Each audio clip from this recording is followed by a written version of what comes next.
So I'm going to turn it over to Mr. Pilger.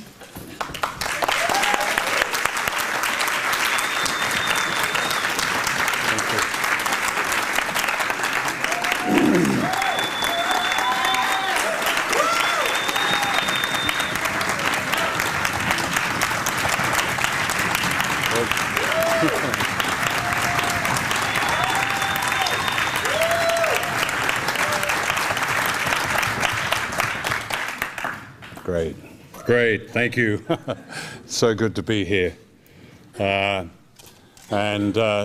thank you for the invitation to be here to speak, and especially to my friend Anthony Arnove. I'm delighted especially to be here on the 4th of July.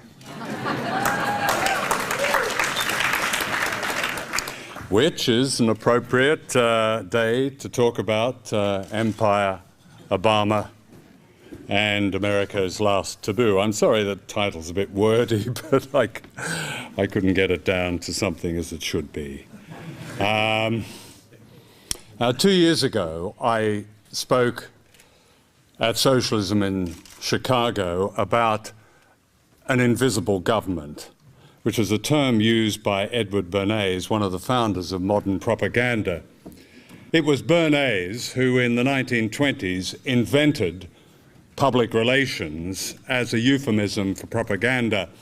And it was Bernays, deploying the ideas of his uncle, Sigmund Freud, who campaigned on behalf of the tobacco industry for women to take up smoking as an act of feminist liberation, calling cigarettes torches of freedom.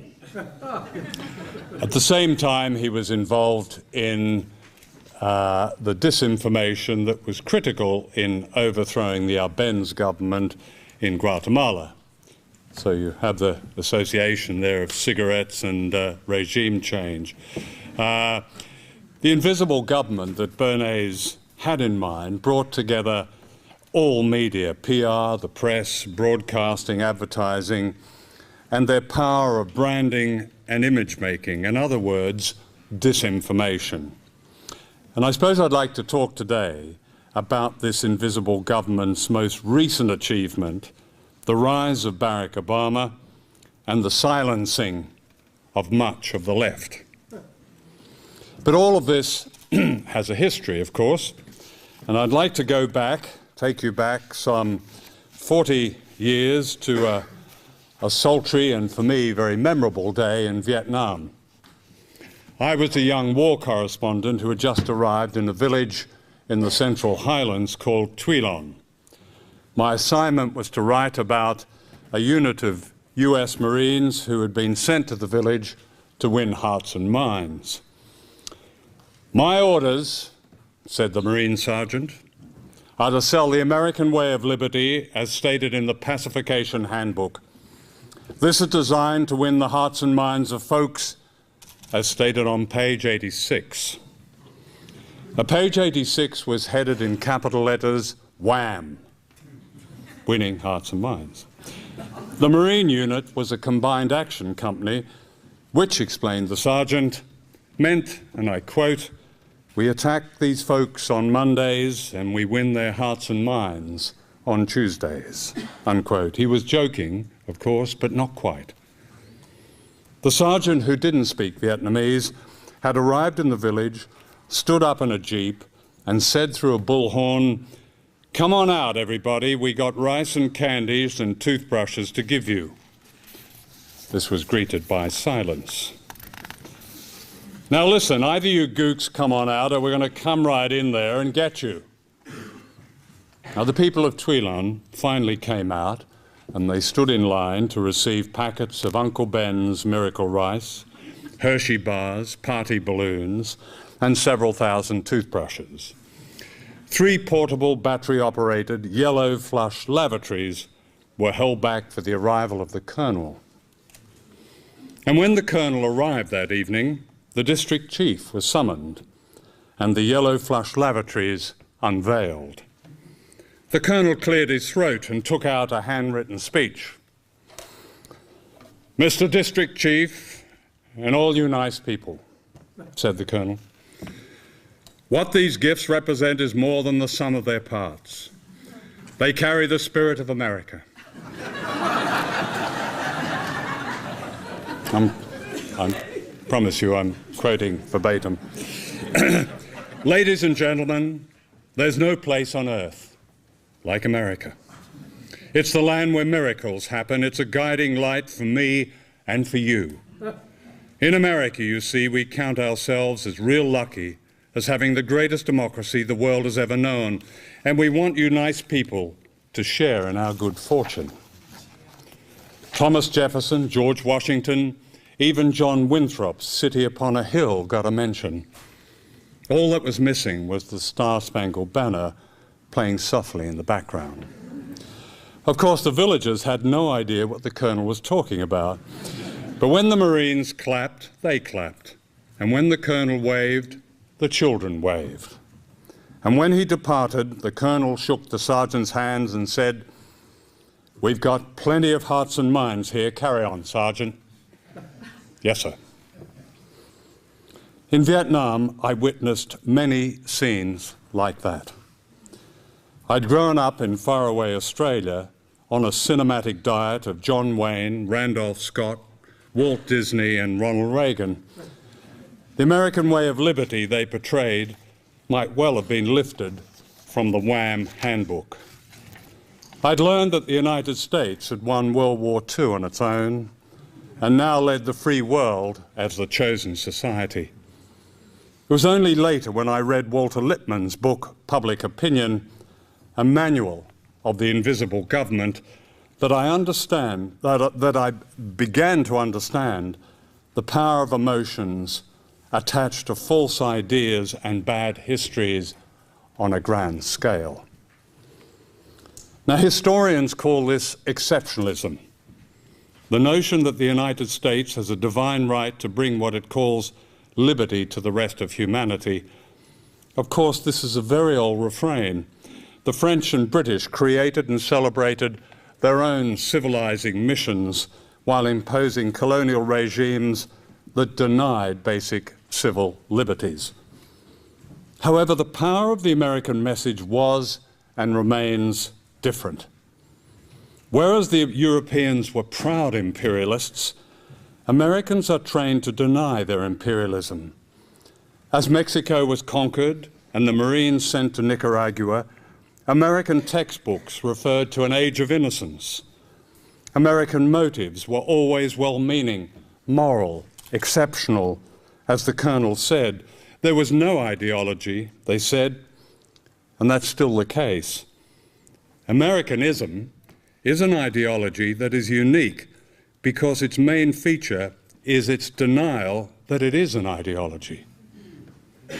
It's both conservative and it's liberal, and it's right and it's left. And Barack Obama is its embodiment. Since Obama was elected, leading liberals have talked about America returning to its true status as, and I quote, a nation of moral ideals. Those are the words of Paul Krugman, the liberal columnist of the New York Times. In the San Francisco Chronicle, columnist Mark Morford wrote, and I quote, "Spiritually advanced people regard the new president as a light worker who can help usher in a new way of being on the planet," unquote. Tell that to an Afghan child whose family has been blown away by Obama's bombs, or a Pakistani child whose house has been visited by one of Obama's drones, or a Palestinian child surveying the carnage in Gaza caused by American smart weapons, which, disclosed Seymour Hersh, were resupplied to Israel for use in the slaughter, and I quote, "only after the Obama team let it be known it would not object." The man who stayed silent on Gaza is the man who now condemns Iran. In a sense, Obama is the myth that is America's last taboo. His most consistent theme was never change, it was power. The United States, he said, and I quote, leads the world in battling immediate evils and promoting the ultimate good, we must lead by building a 21st century military to ensure the security of our people and advance the security of all people. And there is this remarkable statement, and I quote, "At moments of great peril in the past century, our leaders ensured that America, by deed and by example, led and lifted the world, that we stood and fought for the freedom sought by billions of people beyond our borders," unquote. Words like these remind me of the colonel in the village in Vietnam as he spun much the same nonsense. Since 1945, by deed and by example, to use Obama's words, America has overthrown 50 governments, including democracies, and crushed some 30 liberation movements and bombed countless men, women, and children to death. I'm grateful to Bill Blum for his cataloguing of that. And yet here is the 45th President of the United States having stacked his government with warmongers and corporate fraudsters and polluters from the Bush and Clinton eras, promising not only more of the same, but a whole new war in Pakistan, justified by the murderous cliches of Hillary Clinton, cliches like high-value targets. Within 3 days of his inauguration, Obama was ordering the death of people in faraway countries, Pakistan and Afghanistan. And yet, the peace movement, it seems, is prepared to look the other way and believe that the cool Obama will restore, as Krugman wrote, the nation of moral ideals. Not long ago, I visited the American Museum of History in the celebrated Smithsonian Institute in Washington. One of the most popular exhibitions was called The Price of Freedom, Americans at War. It was holiday time and lines of happy people, including many children, shuffled through a Santa's grotto of war and conquest, where messages about their nation's great mission were lit up. These included tributes to the, quote, and I quote, exceptional Americans who saved 1 million lives, unquote, in Vietnam, where they were, quote, determined to stop communist expansion, unquote. In Iraq, other brave Americans, quote, employed airstrikes of unprecedented precision, unquote. What was shocking was not so much the revisionism of two of the epic crimes of modern times, but the sheer scale of omission. Like all US presidents, Bush and Obama have very much in common. The wars of both presidents and the wars of Clinton and Reagan, Carter and Ford, Nixon and Kennedy are justified by the enduring myth of exceptional America. A myth the late Harold Pinter described as, and I quote, a brilliant, witty, highly successful act of hypnosis. The clever young man who recently made it to the White House is a very fine hypnotist, partly because it is indeed extraordinary to see an African American at the pinnacle of power in the land of slavery. However, this is the 21st century, and race, together with gender and even class, can be very seductive tools of propaganda. For what is so often overlooked and what matters, I believe, above all, is the class one serves. George Bush's inner circle, from the State Department to the Supreme Court, was perhaps the most multiracial in presidential history. It was PC par excellence. Think Condoleezza Rice, Colin Powell. It was also the most reactionary. Obama's very presence in the White House appears to reaffirm the moral nation. He's a marketing dream. But like Calvin Klein or Benetton, he is a brand that promises something special, something exciting, almost risque, as if he might be radical, as if he might enact change. He makes people feel good. He's a postmodern man with no political baggage, and all that's fake. In his book, Dreams from My Father, Obama refers to the job he took after he graduated from Columbia in 1983. He describes his employer as, and I quote, a consulting house to multinational corporations, unquote. For some reason, he doesn't say who his employer was or what he did there. The employer was Business International Corporation, which has a long history of providing cover for the CIA with covert action and infiltrating unions and the left. I know this because it was especially active in my own country, Australia. Obama doesn't say what he did at Business International, and there may be absolutely nothing sinister, but it seems worthy of inquiry and debate as a clue to perhaps who the man is. During his brief period in the Senate, Obama voted to continue the wars in Iraq and Afghanistan. He voted for the Patriot Act. He refused to support a bill for single-payer health care. He supported the death penalty. As a presidential candidate, he received more corporate backing than John McCain.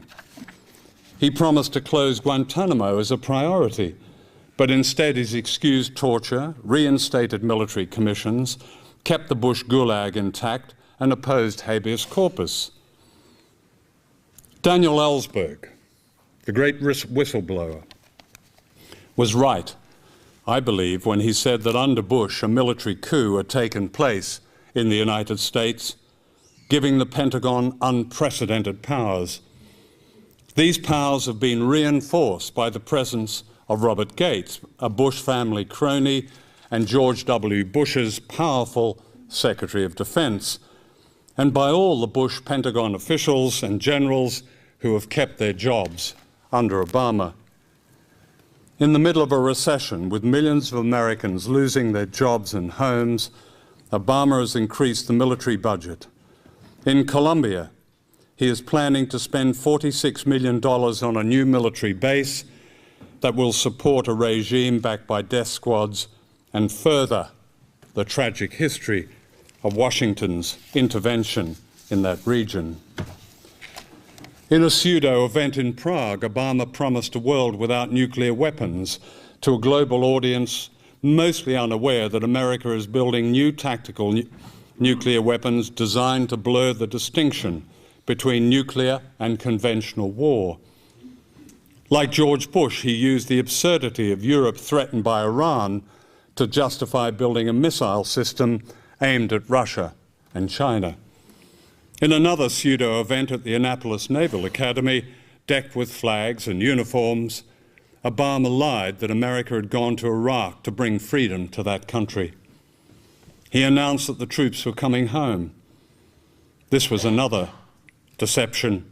The head of the Army, General George Casey, says with some authority that America will be in Iraq for up to a decade. Other generals say 15 years.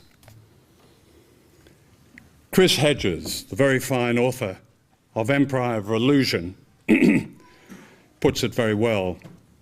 President Obama, he wrote, does one thing and brand Obama gets you to believe another. This is the essence of successful advertising. You buy or do what the advertiser wants because of how they make you feel, unquote. And so you are kept in a perpetual state of childishness. He calls this junk politics. But I think the real tragedy is that Obama, the brand, appears to have crippled or absorbed much of the anti-war movement, the peace movement.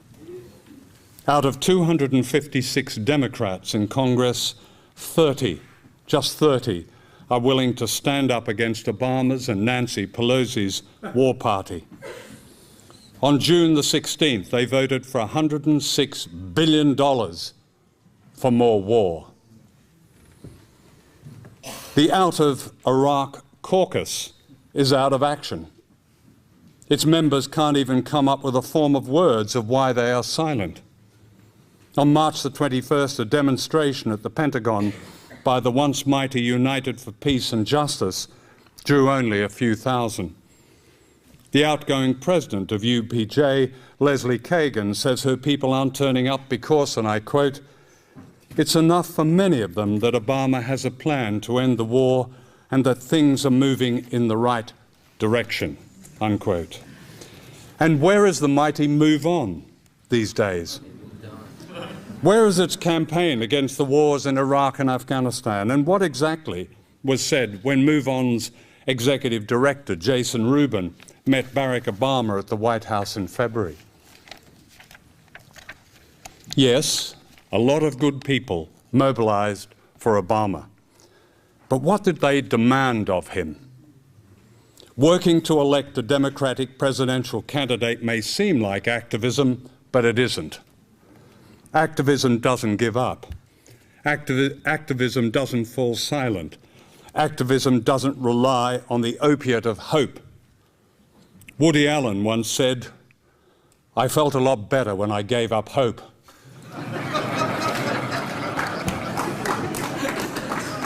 I like that. Real activism has little time for identity politics, which, like exceptionalism, can be fake. These are distractions that confuse and sucker good people, and not only in the United States, I can assure you.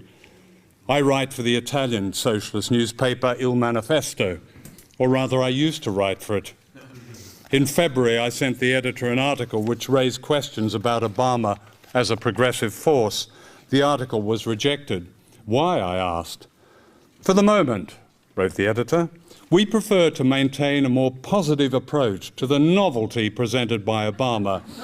We will take on specific issues, but we would not like to say that he will make no difference," unquote. In other words, an American president drafted to promote the most rapacious system in history is ordained and depoliticized by important sections of the left. It's a remarkable situation. Remarkable because those on the so-called radical left have never been more aware, more conscious of the iniquities of power. The Green Movement, for example, has raised the consciousness of millions so that almost every child knows something about global warming. And yet, there seems to be a resistance within the Green Movement to the notion of power as a military force, a military project. And perhaps similar observations can also be made about sections of the feminist movement and the gay movement, and certainly the union movement. One of my favorite quotations is from Milan Kundera. "The struggle of people against power is the struggle of memory against forgetting." We should never forget that the primary goal of great power is to distract and limit our natural desire for social justice and equity and real democracy. Long ago, Edward Bernays' invisible government of propaganda elevated big business from its unpopular status as a kind of mafia to that of a patriotic driving force. The American way of life began as an advertising slogan. The modern image of Santa Claus was an invention of Coca-Cola. Today, we are presented with an extraordinary opportunity. Thanks to the crash of Wall Street and the revelation for many ordinary people that the free market has nothing to do with freedom. The opportunity within our grasp is to recognize that something is stirring in America that is unfamiliar, perhaps, to many of us on the left, but is related to a great popular movement that's growing all over the world. Look down at Latin America. Less than 20 years ago, there was the usual despair, the usual divisions of poverty and freedom, the usual thugs in uniforms running unspeakable regimes. Today, for the first time perhaps in 500 years, there's a people's movement based on the revival of indigenous cultures and language, a genuine populism. the recent amazing achievements in Bolivia, Ecuador, Venezuela, El Salvador, Argentina, Brazil, and Paraguay represent a struggle for community and political rights that is truly historic, with implications for all of us. The successes in Latin America are expressed perversely in the recent overthrow of the government of Honduras, because the smaller the country, the greater is the threat of a good example that the disease of emancipation will spread. Indeed, right across the world, social movements and grassroots organisation have emerged to fight free market dogma. They've educated governments in the South that food for export is a problem rather than a solution to global poverty. They've politicised ordinary people to stand up for their rights, as in the Philippines and South Africa.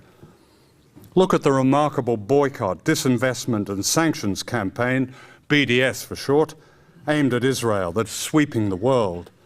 Israeli ships have been turned away from South Africa and Western Australia. A French company has been forced to abandon plans to build a railway connecting Jerusalem with illegal Israeli settlements. Israeli sporting bodies find themselves isolated. Universities in the United Kingdom have begun to sever ties with Israel. This is how apartheid South Africa was defeated. And this is how the great wind of the 1960s began to blow. And this is how every gain has been won. The end of slavery, universal suffrage, workers' rights, civil rights, environmental protection, the list goes on and on. And that brings us back here to the United States, because I believe something is stirring in this country. Are we aware that in the last 8 months, millions of angry emails sent by ordinary Americans have flooded Washington? And I mean millions. People are outraged that their lives are attacked. They bear no resemblance to the passive mass presented by the media. Look at the polls. More than 2/3 of Americans say the government should care for those who cannot care for themselves. 64% would pay higher taxes to guarantee health care for everyone. 60% are favourable towards unions. 70% want nuclear disarmament. 72% want the US completely out of Iraq, and so on and so on. But where is much of the left? Where is the social justice movement? Where is the peace movement? Where is the civil rights movement? Ordinary Americans for too long have been misrepresented by stereotypes that are contemptuous. James Madison referred to his compatriots in the public as ignorant and meddlesome outsiders. And this contempt is probably as strong today among the elite as it was back then. That's why the progressive attitudes of the public are seldom reported in the media, because they're not ignorant, they're subversive, they're informed, and they're even anti-American. I once asked a friend, the great American war correspondent and humanitarian Martha Gellhorn, to explain the term anti-American to me. "I'll tell you what anti-American is," she said in her forceful way. "It's what governments and their vested interests call those who honour America by objecting to war and the theft of resources and believing in all of humanity." There are millions of these anti-Americans in the United States. They are ordinary people. They are ordinary people. They are ordinary people who belong to no elite and who judge their government in moral terms, though they would call it common decency. They are not vain. They are the people with a wakeful conscience, the best of America's citizens. Sure, they disappear from view now and then, but they are like seeds beneath the snow. I would say they are truly exceptional.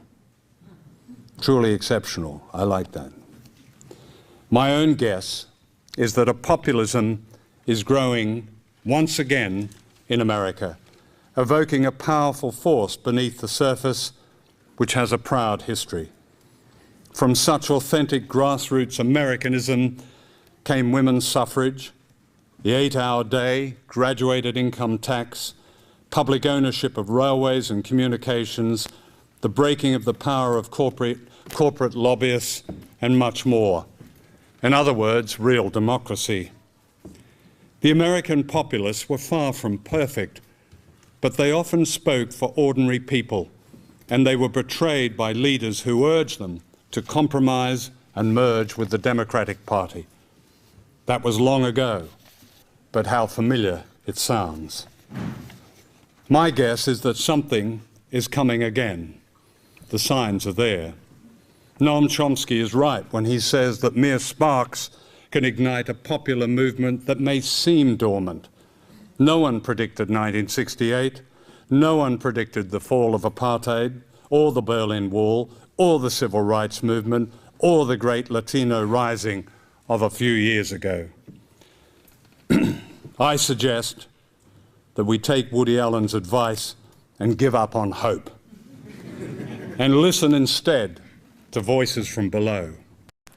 What Obama and the bankers and the generals and the IMF and the CIA and CNN and BBC fear is ordinary people coming together and acting together. It's a fear as old as democracy, a fear that suddenly people convert their anger to action as they've done so often throughout history. At a time of universal deceit, wrote George Orwell, telling the truth is a revolutionary act. Thank you.